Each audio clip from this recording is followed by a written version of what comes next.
Hello and welcome to another video. So today we're going to be taking a pretty good look at some of the new cards that are of course coming. There are quite a few to get through, as I haven't done a video of these for at least a few days. There was a couple of days where there wasn't really much out, and then they kind of just flooded everything, so we have a heap. Plus there was a few cards I really wanted to talk about, so I did wait for a couple of those to come out. Of course there have been a heap of more leaks in regards to these, but these are all the official ones that have been posted to Twitter, so these are definitely coming and you can definitely expect to see them. So the first card I have here is the Bronze 3-drop 2/3 Commander for Swordcraft, Fanfare Enhanced 7th Summon 3 Steelclad Knights. I believe Steelclad Knights are the 2/2, so it's like a cheaper Arthur in some effect, which is not too bad at all actually. It gives you a little bit of potential, especially since it is a 3-drop 2/3 body as well on its own, so not a bad card, and definitely one I wouldn't mind trying in some form of budget control style sword maybe. Definitely worth a shot. Then we have Throne of Solitude, a 3-drop Bronze Amulet for Bloodcraft, countdown 4. At the end of your turn, if only one allied follower is in play, give a random allied follower +1/+1 and ward. So a pretty average one, honestly. The ward could work out pretty nicely, but considering you're only allowed to have one, it could be a little difficult. Maybe in a control-y deck as well, that might be okay. Then we have the Jubwalk Nightmare Spawn, a 7-drop 3/3 Dragoncraft card. I believe there was maybe a minor correction to this card later on, which only really changed the way this was worded, but it's pretty straightforward, honestly. So firstly, it can't attack both unevolved and evolved, which is a little disappointing. The fanfare is randomly banish one of the lowest cost cards in your deck and then gain XX. That was actually corrected to lowest cost followers, so this will only banish followers, so amulets and spells are completely fair game, so just keep that in mind, as it won't actually banish those. That was pretty much the major correction for this card. Outside of that though, it's pretty straightforward. Getting the XX equals the cost of the banish card. At the end of your turn, randomly banish one of the lowest cost followers in your deck and then gain XX. X equals the cost of the banished card.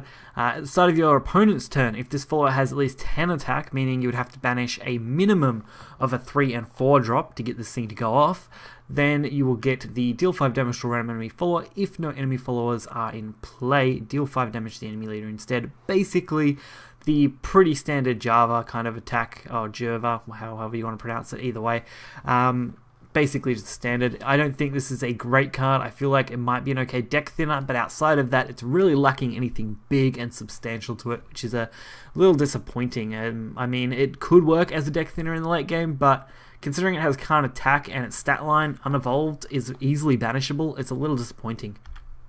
Then we have Feather Rush, a 3-drop silver Havencraft spell. Give Storm to an allied follower. A very simple card, but I assume this will be pretty powerful based on the fact that Storm is quite overpowered in most cases. So being able to give that to anything you want is going to be really decent.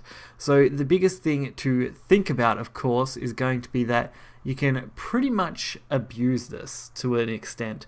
Using White Fang Temple and this together will allow you to have a pretty consistent 6/6, which is going to be a pretty decent card to use. So a 6/6 Storm to face, or potentially 8/8 with Evo on turn 5-ish, turn 6-ish, could be pretty nuts.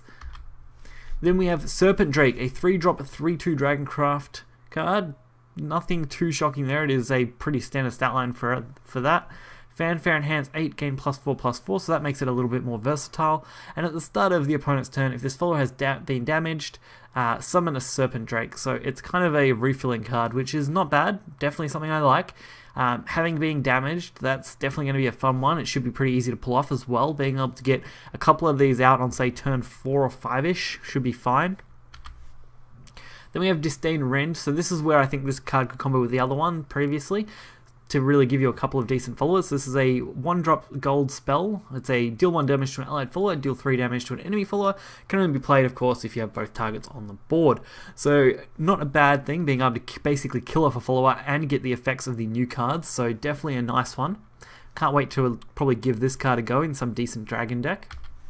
Then we have Silent Purge, the 1-drop bronze spell for Shadowcraft. Each class has actually got a spell based around their new omens, and this of course is Shadow, so it's remove all effects from an enemy follower except changes to its attack or defense, enhance 5, then destroy that follower. So this one I don't mind too much. Being a cheap way to silence things is going to be fairly decent. I mean, that's the only way we can really word this, because we don't actually have a silence mechanic, so I think calling it a silence, similar to Hearthstone, is going to be the most effective way to refer to these kind of effects.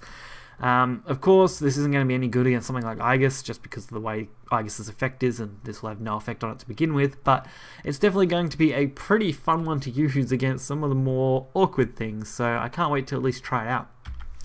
Then we have a legendary for Portalcraft. This is the second one, so it's another male card. It's not even, I don't know, invariating, I don't know. Either way, it's a 4-drop 3/4 ward.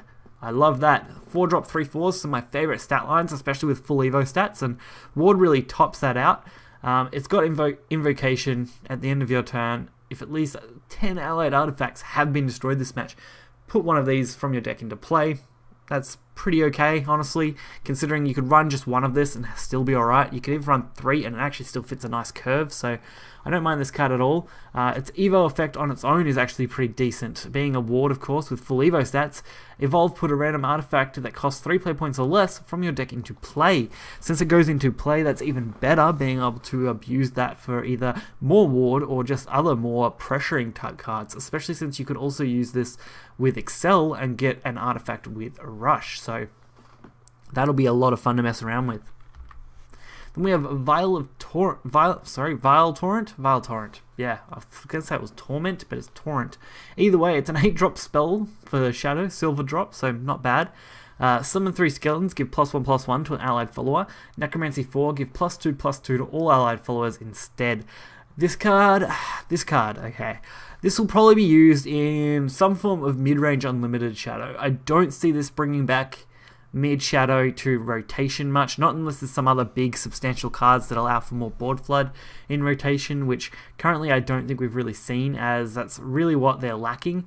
They've already got the buff with Gremini, they're really just lacking board flood, and while this gives you a board flood, it's just a little late. An 8-drop board flood is super late into the game, and you can't really abuse those skeletons too much unless you have an evolve point, which on 8 you're really not going to have either, so not the biggest fan of this card, but I think if you're definitely using it in an unlimited mid-Shadow, being able to gram on 6 onto a sticky board created by Catacomb of some form, and then basically abuse Ekdar into this, you should be able to constantly have a board up, no problem at all. Then we have Anne, Mysterian Prodigy, a 9-drop 4/4 gold. It is a Mysterio card for Rune, which I wanted to see more cards of, so it's nice to see that. Fanfare, choose, put either an Anne Summoning or Anne Sorcery into your hand. Whenever you play a Mysterian card, subtract 1 from the cost of this card. I like the subtraction. It's nice to see that instead of Spell Boost, they're using Mysterians to subtract, which is actually a really interesting way to do these cards. Of course, that does mean these can cost down to 0, and a lot of people don't like that, but personally, I think that's a lot of fun for some decks. So the Anne Summoning is a 2-drop of 5/5, or Rush and Ward. At the end of your opponent's turn, banish this follower, so it's only really around once for either a defense or a hit. And Anne Sorcery is a 10-drop spell. Deal X damage to the enemy, X equals the number of other Mysterian cards you've played this match, which you could pretty easily get this up to 10 with some of the low-cost Mysterian cards, and if you do start getting more of a spell boosty one, this has the potential to be more of a late-game finisher. Not quite as good as things like Chimera, but definitely one that gives Mysteria a little bit more of a potential threat, I guess you could say. Especially if you're using Mysteria's buffing, this should work on this as well, giving it at least 1 or 2 extra buffs on its own. Then we have the Scrap Iron Smelter reprint. Nothing too impressive to talk about here, it's literally just a reprint. The art's quite nice, I like that, and that's pretty much it. Then we have Owen, Knight of Mysteria, a 2-drop 1/2 Bronze Mysteria card for Rune. Fanfare, randomly put a Mysterian card, excluding Owen the Knight of Mysteria, from your deck into your hand. So a really nice tutor for Mysterian cards. It could work as a nice deck thinner, plus being a Mysteria card means that it will also apply to the counters, which you're going to need these days. So definitely looking forward to building a full-on Mysteria deck. Then we have Mermaid Healer, 1-drop 0/3 silver for Dragoncraft. At the start of your opponent's turn, restore 2 defense to all other allied followers. I actually quite like this card. It's extremely cheap. It's going to buff things quite easily. It does take effect at the start of your opponent's turn, which means you are going to get this effect to go off fairly easily, and its body is easy enough to kill, which means it's definitely not overpowered. I think this card is definitely a pseudo ward, as your opponent wouldn't want to leave it up and potentially allow you to heal up potential board, but honestly, just I think this is going to be a fun one to use, and it does combo with things like PDK quite nicely, as it is a cheap 1-drop with a pretty good effect. So definitely not one that I would scoff at playing. Then we have Mosaic Era. So, sorry, Mosaic? I don't know. Mosaic doesn't sound right. Either way, it's some form of like, Jurassic, prehistoric eras. Either way. 3-drop bronze card for Dragoncraft. Give an allied Dragoncraft follow-up +2/+2. And the following effect, last word, summon a Dragon's Nest. Pretty straightforward. Enhanced 10, gain +5/+5 instead. I think it would have been nicer if it was gain +5/+5 on its own without the instead part, because, of course, listing the word instead means they're not getting the +2/+2. Effectively, this would have then been enhanced 10, gain +7/+7, which would have been much better. Then we have Lapis Glorious Seraph. I'm so glad we got this card. Seraph is quite a fun deck to mess around with, and it'll be a lot of fun to see this kind of card come out. So, an 8-drop 7/6, I can't wait to see its effect. Hopefully it's similar to Seraph's. Effect, I mean animation for its summoning, either way. When this follower leaves play, summon in statue Seraph. So this is something I don't think we've seen before. When this follower leaves play, this means any way it leaves play. So, banishment, destruction, return to hand. So many options for how many ways this could potentially be leaving play. The exception, of course, as it mentions here, transformation does not count as leaving play, which makes perfect sense. Transforming a card really doesn't count at all as being removed from play. You are literally changing something into something else without anything else happening, so definitely makes sense. In Statue Seraph, of course, being the normal Seraph card that allows you to drop it continuously till you win the game, which is honestly going to be a lot of fun if it will work. I don't see it working in current decks, but maybe we've got some potential later on. Then we have City of Gold, the 2-drop gold card for Haven. This is going to be really fun.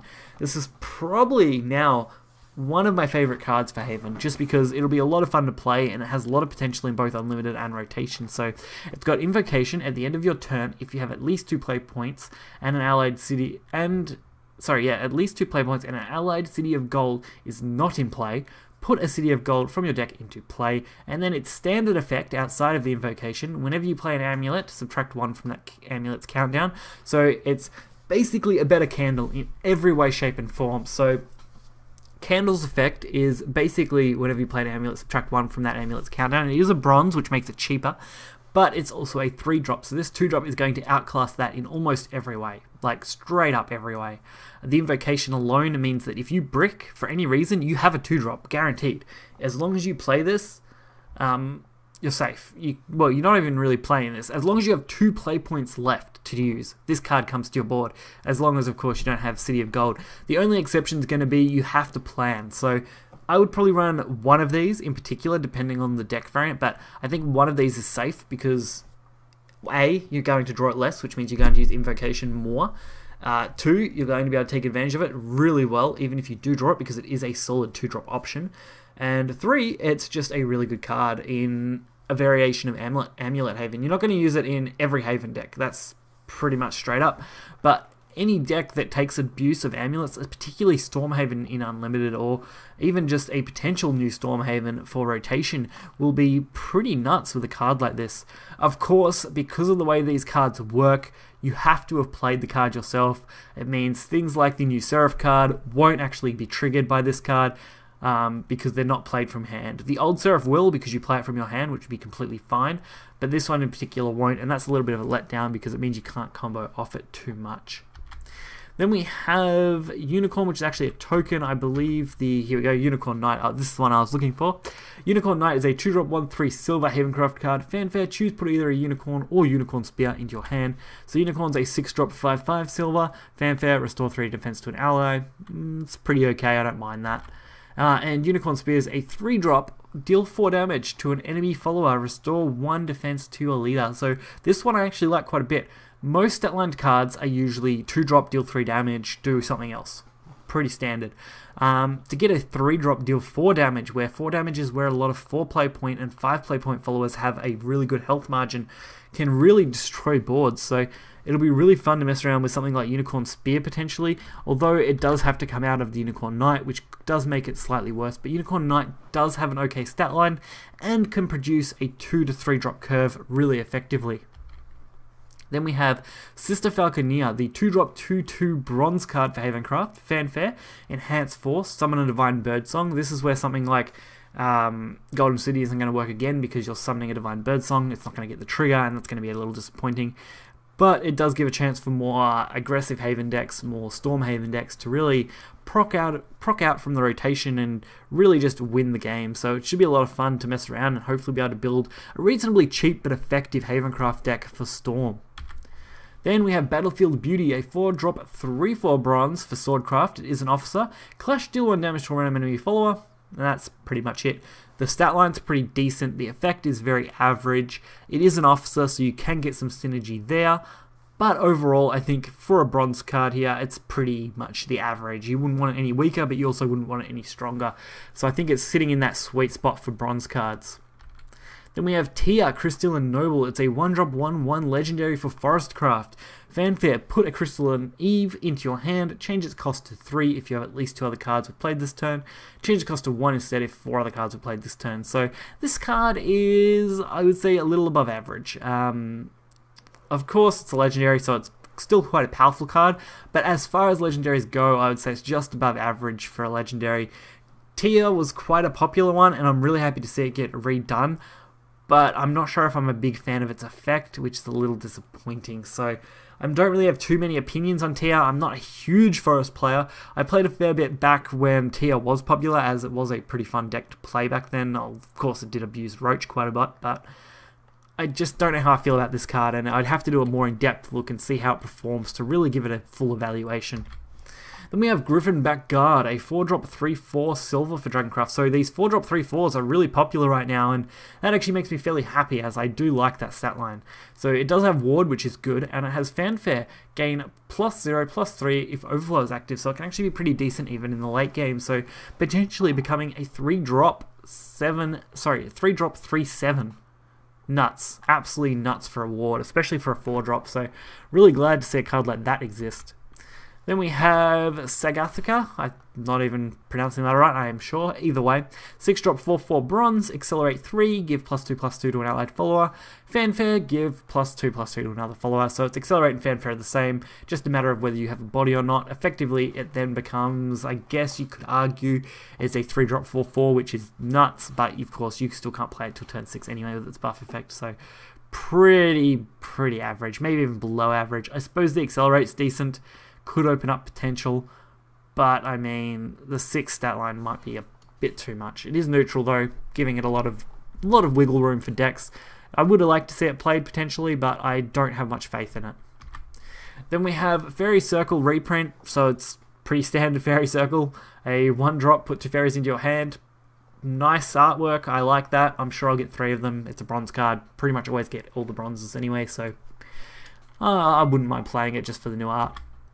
Then we have Hydro Alchemist, a 2-drop 2/2 Portalcraft card. So Fanfare, randomly put either a Guardian Form Golem or a Strike Force Golem into your deck. If Resonance is active for you, put both into your deck. So definitely above average. This card is Parculus, but a little more random. Since the Golems are artifacts, as we know, they do synergize well with most artifact decks, and that's going to be really decent. I feel like this card is actually going to be better than a lot of other decks on Resonance, so I really want to give this a go, especially since the only other artifact card that we really get that does this sort of effect is Myria, and that is for high-cost artifacts, not low-cost ones, whereas this is quite low-cost and could benefit quite greatly from draw power for artifacts.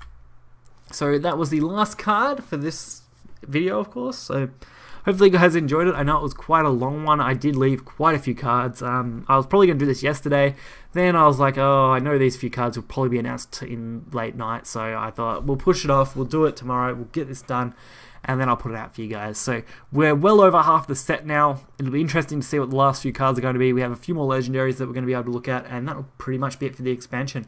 It's coming out in literally 4 days from now. Or 5 days from now for me, sorry.